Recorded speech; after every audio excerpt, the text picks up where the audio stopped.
Hello friends, આપણે chapter 1 વિદ્યુતભારો અને ક્ષેત્રો જોઈએ છે. તેમાં વિદ્યુતભારોના ગુણધર્મો, મૂળભૂત ગુણધર્મો જે હતા 4 તે આપણે જોઈ ગયા હતા. હવે વાત કરીએ તો કુલમ્બનો નિયમ. કુલમ્બનો નિયમ એ જે છે એ કોના વચ્ચે લાગશે? તો જે વિદ્યુતભારો છે તેમની વચ્ચે. એટલે કે આપણે એને એવું પણ કહી શકીએ કે કુલમ્બ બળ અથવા તો તેને વિદ્યુત બળ પણ કહેવામાં આવશે. કેમ કે વિદ્યુતભારોની જોડે એને લઈને લાગે છે. બરાબર.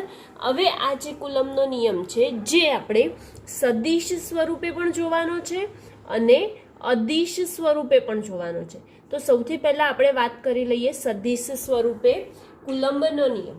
તો સદિશ સ્વરૂપ અને અદિશ સ્વરૂપ આપણે જાણીએ છીએ. સદિશ એટલે કે દિશા દર્શાવેલી હશે તો તે સદિશ સ્વરૂપે કુલમ્બનો નિયમ થઈ જશે, અને જો દિશા નહીં હોય તો તે અદિશ સ્વરૂપે કુલમ્બનો નિયમ કહેવાશે. બરાબર. તો કંઈક હવે સૌથી પહેલા હું નિયમ અહીંયા લખી કાઢું છું. બે બિંદુવત વિદ્યુતભાર છે, બે બિંદુવત સ્થિર વિદ્યુતભાર વચ્ચે લાગતા વિદ્યુત બળનું મૂલ્ય તે વિદ્યુતભારોના ગુણાકારના સમપ્રમાણમાં અને તેમની વચ્ચેના અંતરના વર્ગના વ્યસ્ત પ્રમાણમાં હોય છે. આપણે આવા જે શબ્દો આપણે આગળ ભણી ચૂક્યા છે. શેમાં? તો ગુરુત્વાકર્ષણ બળ જે હતું તેનો જે ગુરુત્વાકર્ષણનો નિયમ છે એમાં આપણે એવું જ કંઈક બોલીએ છીએ કે જે આપણી પાસે બે પદાર્થ છે, બે પદાર્થ હોય છે તો એ બંને પદાર્થોના દળોના ગુણાકારના સમપ્રમાણમાં અને તેમની વચ્ચેના અંતરના વર્ગના વ્યસ્ત પ્રમાણમાં હોય છે. એવો જ નિયમ કુલમ્બનો નિયમ છે. પરંતુ કોની માટે છે? તો વિદ્યુતભારો માટે છે. બરાબર. અને એ વિદ્યુતભારો કેવા હોવા જોઈએ? તો બિંદુવત સ્થિર વિદ્યુતભારો હોવા જોઈએ. બરાબર. તો આપણે નિયમ પહેલા લખી કાઢીએ. બે બિંદુવત સ્થિર વિદ્યુતભાર વચ્ચે લાગતા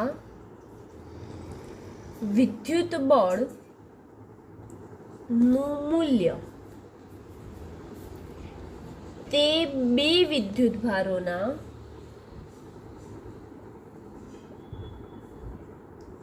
ગુણાકારના સમપ્રમાણમાં અને તેમની વચ્ચેના અંતરના વર્ગના વ્યસ્ત પ્રમાણમાં હોય છે. હવે આજે આપણે શબ્દોમાં લખ્યું એને આપણે ગાણિતિક સ્વરૂપે પણ દર્શાવીશું, અને એકવાર પહેલા આકૃતિ સમજી લઈએ. તો મારી પાસે બે બિંદુવત વિદ્યુતભારો છે. એકને હું નામ આપી દઉં છું Q1 અને બીજો વિદ્યુતભાર છે Q2. બરાબર. હવે આ Q1 અને Q2 બે વિદ્યુતભારો છે તો શું કીધું આપણને? બે બિંદુવત સ્થિર વિદ્યુતભાર. તો આ બે બિંદુવત બે સ્થિર વિદ્યુતભાર લીધા. તેમની વચ્ચે લાગતું વિદ્યુત બળનું મૂલ્ય. હવે તેમની વચ્ચે લાગતું વિદ્યુત બળના મૂલ્યના ગુણાકારના સમપ્રમાણમાં અને તેમની વચ્ચે, હવે આ બંને જે છે એમની વચ્ચે કોઈ ચોક્કસ અંતર છે કે નથી? છે. તો ધારો કે તેમની બંને વચ્ચેનું અંતર ચોક્કસ અંતર R છે. તો તેમની બંને વચ્ચેના અંતરના વર્ગના કેવા પ્રમાણમાં હોય છે? વ્યસ્ત પ્રમાણમાં હોય છે. અને આપણે શું છે? કુલમ્બ બળ અથવા તો તેને શું કહીશું? વિદ્યુત બળ. હવે ગાણિતિક સ્વરૂપે દર્શાવીએ તો કેવી રીતે દર્શાવીશું મિત્રો? તો F. બરાબર.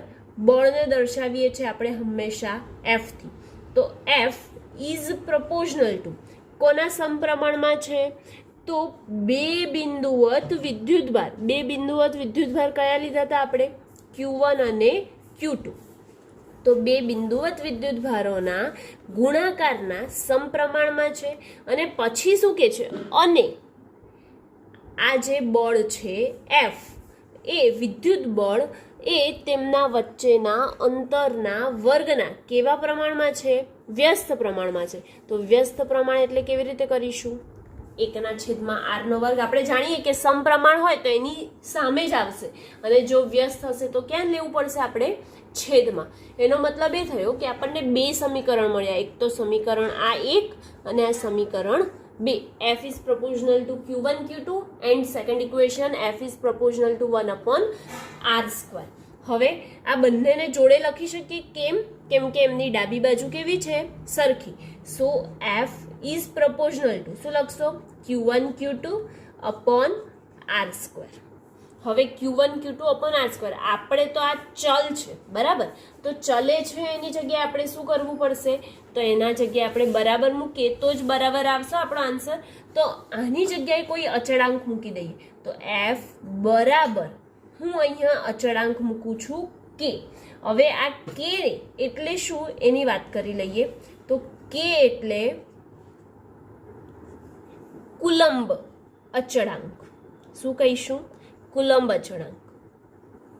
અથવા તો આપણે બીજું તો દરેકમાં કહીએ જ છે. બીજું શું નામ આપીએ છીએ? સમપ્રમાણતા અચળાંક, બરાબર ને? તેથી f બરાબર શું મળ્યું આપણને? k q1 q2 upon r square. હવે આ જે k ની કોઈ ચોક્કસ વેલ્યુ છે એ ચોક્કસ વેલ્યુ આપણે હંમેશા યાદ રાખવાની રહેશે. તો k બરાબર આપણે લખી શકીએ છીએ k is equal to 1 upon 4 pi epsilon 0. હવે k એટલે કુલંબ અચળાંક આપણને ખબર છે. 1 upon 4 pi પણ ખબર છે, પાઈ 3.14 હોય. પરંતુ આ એપ્સાઇલોન 0 શું છે? તો એપ્સાઇલોન 0 એટલે શું થશે? તો શૂન્યાવકાશમાં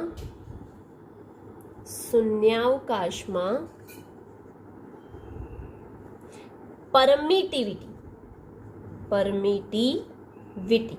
હવે શૂન્યાવકાશની આ પરમિટિવિટી છે તો એનું કોઈ ચોક્કસ મૂલ્ય છે. હવે એનું ચોક્કસ મૂલ્ય કેટલું છે? તો 8.85 ગુણ્યા 10⁻12 કુલંબ સ્ક્વેર પર ન્યૂટન મીટર સ્ક્વેર. આ કિંમત એપ્સાઇલોન 0 ની આપણે યાદ રાખવાની રહેશે.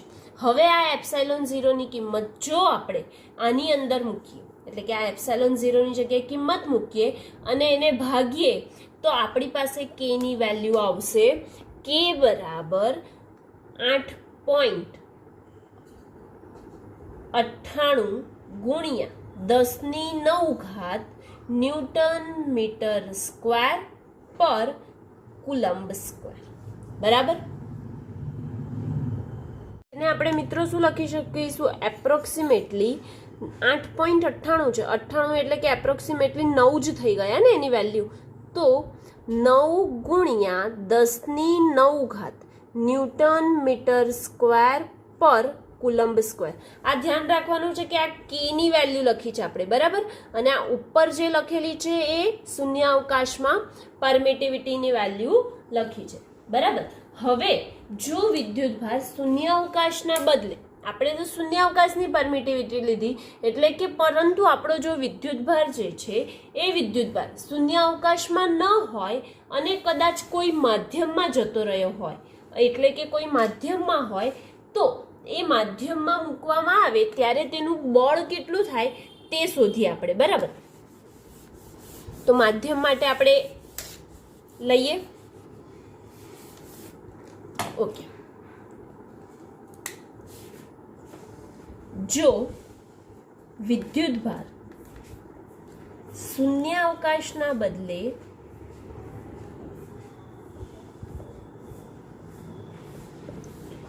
કોઈ માધ્યમમાં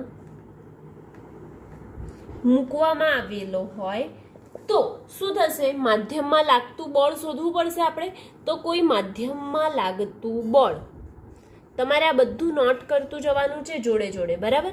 અથવા તો વિડીયો પોઝ કરીને ધીરે ધીરે નોટ કરો, અથવા વિડીયો જોવાઈ જાય પછી લાસ્ટમાં તમારી નોટબુકમાં નોટ કરવાનું રહેશે. માધ્યમમાં લાગતું બળ શું લખશો? માધ્યમમાં છે એટલે આપણે FM થી દર્શાવી દઈએ, કોઈ મીડિયમ, બરાબર? તો FM બરાબર k તો ખરો જ q1 q2 upon r square. પરંતુ k ની વેલ્યુ આપણે શું જોઈ હતી? તો k બરાબર આપણે લખ્યું હતું 1/4 પાઈ એપ્સાઇલોન 0 લખ્યું હતું, બરાબર ને? હવે એપ્સાઇલોન 0 એટલે કે શૂન્ય અવકાશની પરમિટિવિટી હતી. આપણે અહીંયા કેની વેલ્યુ મૂકીશું. કેની વેલ્યુ શું મૂકશો તમે? તો 1/4 એપ્સાઇલોન ખાલી મૂકશો. કેમ એપ્સાઇલોન? કેમ કે આપણે કોઈ માધ્યમમાં લાગતું બળ શોધીએ છીએ, બરાબર? તો 1/4 epsilon Q1 Q2 upon R². હવે જો તમને 1 માર્કમાં પ્રશ્ન પૂછી શકે કે શૂન્ય અવકાશમાં આટલી પરમિટિવિટી છે અને માધ્યમમાં આટલી પરમિટિવિટી છે, એમનો ગુણોત્તર શોધવાનો હોય તો કેવી રીતે શોધો? તો આપણે એમનો ગુણોત્તર લઈ લેવાનો. તો સમીકરણ આધારો કે આ સમીકરણ આપણું 1 છે, બરાબર? આ સમીકરણ 2 છે. તો સમીકરણ 2 ભાગ્યા સમીકરણ 1 કરવું પડશે આપણે. તો સમીકરણ 2 એટલે FM upon F. FM કેટલા છે? FM છે આપણી પાસે 1/4 epsilon Q1 Q2 upon R² છે. જ્યારે આપણે અહીંયા k ની વેલ્યુ 1/4 એપ્સાઇલોન 0 મૂકીને કરીએ તો શું થઈ જશે? 1/4 epsilon 0 Q1 Q2 upon R² થશે. ઓકે, તો હવે અહીંયાથી Q1 Q2 R² તો બંનેમાં સરખા છે એટલે ઉપર નીચેથી ઉડી ગયા, બરાબર? હવે 4 તો 4 પણ સામ ઉપર નીચેથી ઉડી ગયા, છેદનો છેદ છે. હવે આ એકના છેદમાં એપ્સાઇલોન એટલે કે છેદનો છેદ અંશમાં જતો રહેશે અને આ એપ્સાઇલોન ક્યાં આવશે? છેદમાં આવશે. એનો મતલબ આપણને મળ્યું કે FM upon F એમનો ગુણોત્તર જે મળે છે માધ્યમ અને શૂન્ય અવકાશનો બળનો ગુણોત્તર એપ્સાઇલોન 0, કેમ કે છેદનો છેદ અંશમાં ગયો એટલે એપ્સાઇલોન 0 ઉપર ગયો અને એપ્સાઇલોન ક્યાં આવે છે? નીચે. તો આન્સર આપણને શું મળે? એપ્સાઇલોન 0 upon એપ્સાઇલોન જેટલો મળે છે, બરાબર? આના પરથી આપણે એવું પણ લખી શકાય કે એપ્સાઇલોન 0 upon એપ્સાઇલોન બરાબર 1ના છેદમાં k થાય. શું થાય? 1ના છેદમાં k થાય, કેમ કે એમનો ગુણોત્તરમાં આવે છે માટે. તો epsilon 0 upon epsilon is equal to 1/k. અને આ જે k છે એ કેપિટલ k છે, એને આપણે ડાઇલેક્ટ્રિક અચળાંક કહીશું. શું કહીશું? એપ્સાઇલોન 0 અહીંયા લખી કાઢું છું કે એપ્સાઇલોન 0 upon એપ્સાઇલોન જે છે, બરાબર, એના ઇઝ ઇક્વલ ટુ શું લખી શકશો તમે? 1/k. અને આ જે k છે એને શું કહેવાય? તો ડાઇલેક્ટ્રિક અચળાંક કહેવામાં આવે છે, બરાબર? અને k જે છે એ હંમેશા કેવો હશે? તો 1 થી મોટો જ હોય છે. k જે છે હંમેશા 1 થી મોટો હોય છે. FM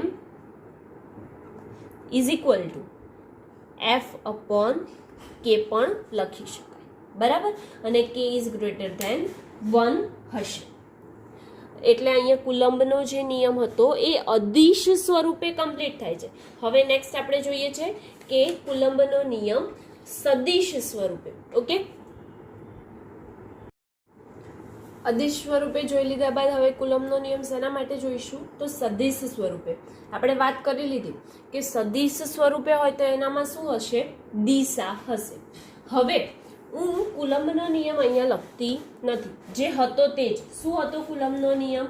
તો કુલમ્બનો નિયમ એવો હતો કે બે બિંદુવત સ્થિર વિદ્યુતભાર વચ્ચે લાગતા વિદ્યુત બળનું મૂલ્ય તે બે વિદ્યુતભારના ગુણાકારના સમપ્રમાણમાં અને તેમની વચ્ચેના અંતરના વર્ગના વ્યસ્ત પ્રમાણમાં હોય છે, બરાબર? હવે આપણે સદિશ સ્વરૂપ લેવાનું છે. સદિશ સ્વરૂપ લેવાનું એટલે કે આપણે યામાક્ષ પદ્ધતિ લેવી પડે. હવે એવું ના વિચારતા કે યામાક્ષ પદ્ધતિ એટલે શું? તો એટલે એક્સ અને વાય અક્ષીસ વાળું લેવું પડે, બરાબર? આ એક્સ અક્ષીસ, આ વાય અક્ષીસ. હવે કોઈ ચોક્કસ બિંદુ છે, એ ચોક્કસ બિંદુને અનુલક્ષીને ધારો કે આ બિંદુથી R1 જેટલા અંતરે એક બિંદુવત વિદ્યુતભાર Q1 છે, જ્યારે આ જ બિંદુથી એટલે કે આ બિંદુને શું લઈ લઈએ આપણે? O બિંદુ લઈ લઈએ. તો અહીંયાથી અમુક અંતર એટલે કે આપણે વિચારી લઈએ કે R2 જેટલું અંતર છે, ત્યાં એક બીજો બિંદુવત વિદ્યુતભાર શું છે? Q2 છે. હવે આ Q1 અને Q2 બે વિદ્યુતભારો છે આપણી પાસે. તો બંને વિદ્યુતભાર વચ્ચે પણ કોઈ ચોક્કસ અંતર જોવાય છે કે નથી જોવાતું? હા, આપણને કોઈ ચોક્કસ અંતર બંને વિદ્યુતભાર વચ્ચે પણ જોવાય છે. એની ચર્ચા આપણે કરીએ તે પહેલાં અહીંયા આ જે R1 જેટલું અંતરે Q1 વિદ્યુતભાર છે અને R2 જેટલા અંતરે Q2 વિદ્યુતભાર છે તે આપણે લખી કાઢીએ. પહેલાં તો આપણે શું લખવાનું? કુલમનો નિયમ. કુલમના નિયમ પછી આપણે આ આકૃતિ દોરી છે.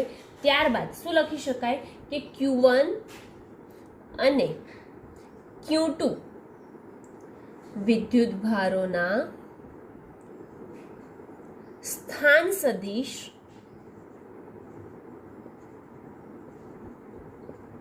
અનુક્રમે શું જોવાય છે? અનુક્રમે R1 અને R2 છે.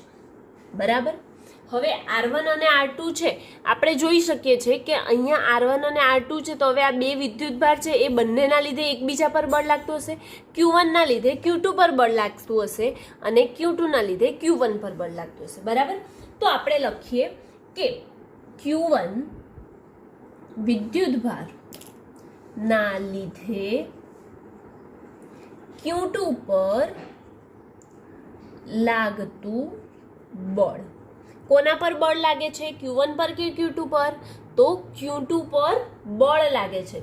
કોના લીધે? તો Q1 ના લીધે. હવે આપણે લખીએ કે Q1 ના લીધે Q2 પર લાગતું બળ. એટલે હંમેશા યાદ રાખવાનું કે જેના પર બળ લાગતું હોય એ આપણે ક્યાં લખીએ? આગળ લખીએ. માટે F21 બરાબર, સૂત્ર આપણને ખબર છે કુલમના નિયમ પરથી શું જોઈ ગયા હતા? તો જોઈ ગયા હતા F બરાબર કે Q1 Q2 અપોન R². આવું જોઈ ગયા હતા ને? તો આપણે આ જ વસ્તુ લખવાની છે પાછી. તો કે Q1 Q2 અપોન R². હવે R² તો આપણે લખી કાઢ્યું, પરંતુ અહીંયા આપણે શું લખ્યું છે? F21. એટલે Q1 અને Q2 વચ્ચેનું અંતર અહીંયા આપણે શું લખીશું? R21 છે. શું છે એમની વચ્ચેનું અંતર? R21. હવે R21 છે આપણે એમને એમ લખ્યું છે, પણ આપણે કયામાં લેવાનું છે? સદિશ સ્વરૂપે. માટે સદિશ F21 લખીશું. તો અહીંયા આ જગ્યાએ પણ દિશા આવી જશે અને આ જગ્યાએ પણ દિશા આવી જશે. બરાબર ને? શું લખશો? R21 નો સ્ક્વેર. એકમ સદિશ લીધો એટલે એકમ સદિશમાં દિશા દર્શાવી દીધી. હવે કે Q1 Q2 અપોન R21 નો સ્ક્વેર થઈ ગયો. હવે આપણે જાણીએ કે આ જે એકમ સદિશ છે, એકમ સદિશને હટાવવા માટે આપણે શું લખીએ છીએ? તો એકમ સદિશ બરાબર આપણું શું થઈ જાય? એકમ સદિશ R21 બરાબર સદિશ છેદમાં તેનું મૂલ્ય. તો સદિશ શું છે આપણી પાસે? તો સદિશ R21 છે અને એનું મૂલ્ય એટલે માનાંકમાં લખો તમે, તો માનાંકમાં R21 અને ડાયરેક્ટ ખાલી R21 લખશો તો પણ સાચું જ છે. તો હવે આપણે એની કિંમત મૂકીશું કે કે Q1 Q2 upon R21 square into શું છે? તો એકમ સદિશ R21 છેદમાં એનું મૂલ્ય, સદિશ છેદમાં એનું મૂલ્ય, તો મૂલ્ય શું થઈ જશે? R21 પણ ખાલી લખી શકો. એટલે શું થયું આપણું કે Q1 Q2 R21 square into સદિશ R21 ઇન્ટુ R21. હવે R21 સ્ક્વેર ઇન્ટુ R21 એટલે એનો શું કરી દેવો પડશે તમારે? ઘન. બરાબર. તેથી કે Q1 Q2 upon R21 cube થઈ જશે. હવે આ જે ક્યુબ કર્યું એમાં આ સદિશ R21 રહેશે જ. ઓકે. હવે R21 એટલે એની જગ્યાએ તમારે લખવું પડે તો એની દિશા દર્શાવવા માટે આપણે શું કરીએ? તો આપણો જે વિદ્યુતભાર છે Q1 વિદ્યુતભારના લીધે Q2 પર લાગતું બળ છે. તો Q1 ના લીધે Q2 પર લાગતું બળ હોય તો એમનામાં પ્રારંભમાં ક્યાં હતો વિદ્યુતભાર? Q1 પર હતો. બરાબર. ગયો ક્યાં? Q2 પર. એટલે કે અંતિમ ઓછા પ્રારંભિક કરો તમે. બરાબર. તો અંતિમ શું છે આપણી પાસે? R2 છે. પ્રારંભિક શું છે? R1. માટે આપણે લખી શકીશું કે Q1 Q2 upon R21 cube અને શું આવશે? તો એમની મૂલ્ય શોધવું હોય તો અંતિમ સ્થાન માઇનસ પ્રારંભિક એટલે શું લખશો? R2 minus R1. બરાબર. હવે આપણને આ વિદ્યુતભાર Q2 પર લાગતું જે બળ હતું એનું આપણને મળી ગયું. પરંતુ બળ કેવી રીતે લાગે છે? ધારો કે હું અહીંયા ધારી લઉં છું કે મારી પાસે Q1 પર ધન વિદ્યુત ભાર છે અને Q2 પર પણ ધન વિદ્યુત ભાર છે. હવે જો બંને સજાતીય વિદ્યુત ભાર હોય તો આપણે જાણીએ શું થાય, આકર્ષણ કે અપાકર્ષણ, તો અપાકર્ષણ થાય. બરાબર. હવે ધન વિદ્યુત ભાર છે, આ ધન વિદ્યુત ભાર છે, આથી અહીંયા બળ લાગે છે. બરાબર. તો બળ લાગે છે તો આ જે છે બળ ક્યાં લાગશે, બહાર બાજુ લાગશે. એટલે કે બહાર બાજુ કેટલું બળ લાગે, F21 જેટલું બળ આ બહાર બાજુ લાગશે. કેમ? કેમ કે આ વિદ્યુત ભાર અહીં છે, આ વિદ્યુત ભાર અહીં. જો આકર્ષતું હોત, એટલે કે એક ધન વિદ્યુત ભાર ને એક ઋણ વિદ્યુત ભાર હોત, તો એ બળ ક્યાં લાગતું, અંદર તરફ, એ વિદ્યુત ભારની નજીક જતી દિશામાં લાગતું. પરંતુ અહીં અપાકર્ષણ થાય છે માટે બહાર જતી દિશામાં લાગે છે. સેમ એવી જ રીતે Q2 વિદ્યુત ભારના લીધે Q1 પર લાગતું બળ શોધીએ. તો Q2 વિદ્યુત ભારના લીધે Q1 પર લાગતું બળ. ઓકે, તો હવે આપણે શું લખીશું, F12 બરાબર.